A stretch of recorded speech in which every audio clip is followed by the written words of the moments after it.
Have you ever looked back at something from your childhood and realized it was much darker than you thought at the time?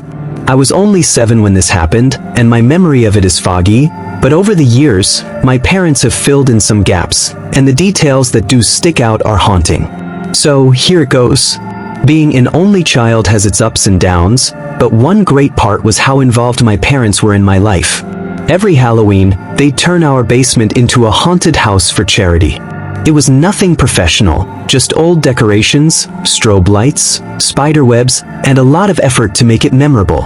The entry fee was canned food, which we donate to the local food bank, and each year, they'd make flyers for my school and nearby schools, inviting families to join. It was usually a hit, drawing a crowd from our neighborhood and nearby towns. That Halloween was going great, or so I thought, until my parents mentioned a strange man who'd shown up early. He wasn't with any kids, which was odd, but he said his wife and daughter would be there later and handed over some canned food. My parents didn't recognize him, but they thought nothing of it, and he eventually left. I didn't know about him at the time, but the memory of him would haunt us soon enough. That year, my cousins Jeff, Rick, Chaz, and Eric came to help us set up and run the haunted house. They dressed up in creepy, blank-faced masks and hid around the basement, scaring kids as they walked through. Everyone was having a blast, screaming and laughing as they navigated through the basement. Then things took a turn. One of my friends ran up to me, clearly terrified, and said someone in one of the masks had grabbed her wrist and tried to pull her into a closet. I thought she was exaggerating at first, but her face told me she was genuinely shaken. I found my parents and told them what happened. They immediately checked with my cousins. Jeff, Rick, and Chaz were all where they were supposed to be, and each of them swore they hadn't done anything like that.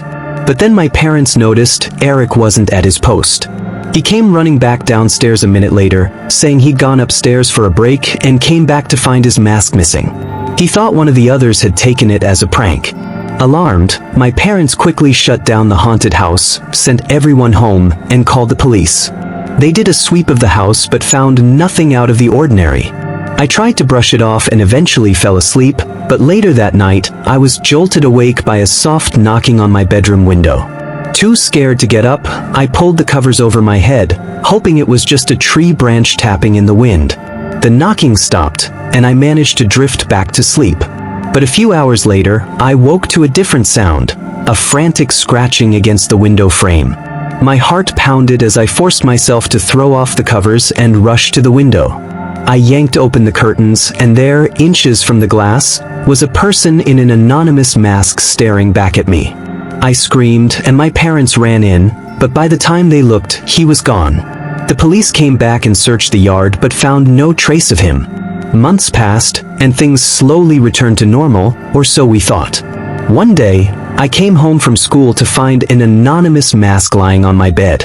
It looked identical to the ones my cousins had worn, but this one had something extra. My name scrawled across the forehead in black Sharpie. Somehow, this person knew my name. My parents called the police again, but there was nothing more they could do other than file a report. My parents went into overdrive with security. They installed new cameras, alarms, and sensors on every window, including the ones upstairs. After that, nothing else happened. But for years after, I still felt uneasy in that house.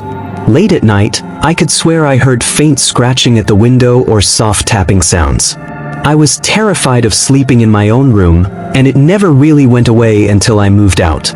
Even now, I still wonder who that masked stranger was and what his intentions were.